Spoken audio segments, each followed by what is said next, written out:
Live from Waterford and Dungarvan, this is Waterford at 1 News. Good afternoon, I'm Eimear McKeown. Today's top stories: details of an alternative to this year's Leaving Cert exams are to be made public today. There are no patients with COVID-19 in intensive care at University Hospital Waterford. The state inquiry into abuse at a foster home in the South East is set to be delayed for a third time. And in sport, Waterford hurling selector Stephen Frampton remains confident that the 2020 championship will go ahead. Class rankings and results in previous exams will form part of students' predicted grade for the Leaving Cert.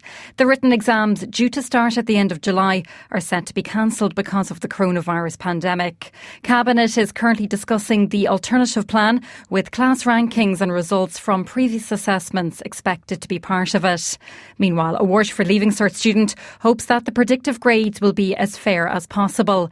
Rian O'Donoghue says he will be paying close attention to the announcement this afternoon. I'm looking forward to hearing more details on it and making sure that it's done as fairly as possible, and that for people who don't go on to third level, that their Leaving Cert is just as recognised as any other year's Leaving Cert.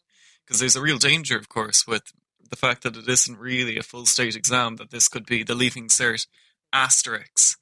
And it doesn't really count as a proper Leaving Cert, and a lot of people then who don't go on to third level could really be disproportionately affected by this. I'd be quite worried for them. So hopefully there'll be more clarity on that now in today's briefing. Mayor of Waterford City and County John Pratt has been calling for the exams to be cancelled for several weeks. The amount of people who contacted me who were struggling with mental health and, very concerned about the fact that they might go ahead was unbelievable. The students, and I think the students should be paramount in this, and I believe that if the will to do it, the predictive grading should be very, very seriously considered. It looks likely now that it's very possible. For the second day in a row, there are no patients with COVID-19 in intensive care at University Hospital Waterford. However, there are 2 suspected cases in ICU. That's according to the HSE Daily Operations Update. There's 2 confirmed cases of coronavirus on site, while 3 patients are awaiting test results. The Department of Health has also confirmed that 140 people have been diagnosed with COVID-19 in Waterford since the outbreak began. That's up to midnight on Tuesday, and is an increase of 1 since Monday. Leo Varadkar has warned he'll get rid of leaky ministers if in government again. The Taoiseach made the comments after government sources put the chances of forming a new coalition at just 50-50. Our political correspondent Sean Defoe reports. It's 90 days today since people went to the polls in the general election, and that number will have risen to well over 100 by the time the next government is actually formed. Yesterday, the first meeting and programme for government negotiations was held between Fine Gael, Fianna Fáil and the Green Party. Though some government sources have rated the chances of a new coalition at just 50-50, Taoiseach Leo Varadkar hopes it's more likely than that. No negotiations for a programme for government previously in Ireland have ever started without finishing successfully. So if you go back over the history of our democracy, nearly 100 years now, and there have been plenty of coalitions once the talks start. At least up until now, there's always been a deal at the end. The process is expected to drag into June, but Fianna Fáil leader Micheál Martin hopes things can move more quickly. All parties have said they would like to see a government by June. There will be a ratification process for every party. But I do think people will get impatient if it drags on too long. There's a renewed focus on getting a new government, with all parties noting that the current arrangement cannot continue much longer with any credibility. Sean Defoe, Leinster House. The investigation into the sexual abuse of a disabled woman at a state foster home in the South East is likely to be delayed again. The mute and seriously disabled woman known as Grace was abused over 3 decades at a foster home, despite consistent evidence that she was being abused.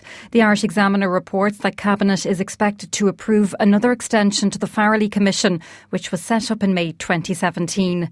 The Commission was scheduled to deliver its final report this month, but that will now not happen. The Agricultural Minister says food manufacturing does not take precedence over the health of the public. Minister Michael Creed was responding to questions on COVID-19 clusters in meat processing plants from WLR's Kieran O'Connor. A number of staff at meat plants around the country have tested positive for the virus. As a result, the National Public Health Emergency Team is considering testing all meat factory workers. Speaking on Farm View, Minister Creed says he's confident the plant operators are taking appropriate action. What has reassured me to date, and I've had a lot of engagement with the meat industry, including earlier this week, is the willingness of these plant operators to work in tandem with their employees and their representatives and the HS to take the necessary steps to ensure that at the heart of every operational plant, be it in Rosterra or in Atleague or Kilbeggan or wherever, first and foremost about the health and welfare of people.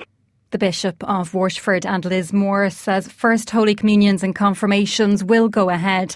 However, Bishop Fonzie Cullinan says he cannot give definite dates. He spoke to Damien Tiernan on Daisha today. And I know so many children are disappointed. There is no update that I can give apart from saying that they will happen. We would be hoping, for example, that First Holy Communions and confirmations could be held perhaps sometime in October, or it may have to go into next year. The Vatican has given the go-ahead for the transfer of the ownership of lands of St Vincent's Hospital campus in Dublin. This paves the way for the new National Maternity Hospital to be built. In 2017, the Religious Sisters of Charity stepped down from the board of St Vincent's Hospital Group. They say they hope transfer can now be concluded without undue delays. The lands are worth around €200 million. This year's National Ploughing Championship has been cancelled. Europe's biggest outdoor event was due to take place in County Carlow from September 15th to 17th, but it has been called off due to COVID-19. Organisers say they still hope there will be an opportunity to run the ploughing competitions behind closed gates. The loss to the economy is reported to be around €45 million. Assistant Managing Director of the event, Eimear McKeown, says it's hugely disappointing for all. It is for ourselves, but we're just the organisers of it, for the general public who needed the lift out the board, and for the exhibitors. It's a huge thing for exhibitors that have done so badly with business this year to think that this option has gone for them as well. And we're very, very conscious of that because, the economic impact of the ploughing is huge and obviously tourism in Carlow as well and Kilkenny and that whole region. The chairman of the Darkness into Light Committee in Waterford City is urging people to rise at dawn tomorrow in the fight against suicide and self-harm. 250,000 people were expected to take part in the annual fundraiser for Pieta House. However, it fell victim to the pandemic. Instead, people are being encouraged to get up at dawn to enjoy the sunrise, mark the moment and donate at darknessintolight.ie. Des Purcell says it's called the Sunrise Appeal. The appeal encourages people to donate what they can through Pieta and come together while remaining apart. And they want them to get up at 5:30, watch the sunrise. And it's worth noting, this is very important locally, that the demand for Pieta services through the pandemic has risen very sharply. And that's nationally. So they do really, really need to be supported. WLR Sport, Ireland's local station of the year. Waterford hurling selector Stephen Frampton remains confident that the 2020 championship will go ahead. The GAA confirmed this week that no inter-county games are expected to take place before October. Frampton is looking forward to a winter championship. I am genuinely optimistic that we will have a championship, albeit it'll be very strange times. It'll be in October with muddy pitches probably. But look, that's what we have to put up with. It is what it is. It's going to be very difficult to prepare teams for a championship as we would have known it, if you know what I mean. Now the championship is going to be a knockout championship when it does come along. So it could be very, very strange, very unusual, and maybe something a bit novel. Stephen Frampton will feature on WLR's weekly GAA show, Lorna Parka, from 6:10 this evening, looking back at the summer of 1998. Leinster and Ireland winger Fergus McFadden says the time was right to retire from rugby. McFadden played 184 times for the province and won 34 Ireland caps in a decorated career. The coronavirus lockdown means he may already have played his final game of professional rugby. McFadden says if that is the case, so be it. I just felt it was the right time this year to finish up at the end, and try to do it somewhat on my own terms. At least my body's in one piece. And listen, if the pandemic means that I don't play for Leinster again, then, you know, I can only be grateful for what I've had so far. And if I do, then fantastic. That's the way I'm looking at it, really.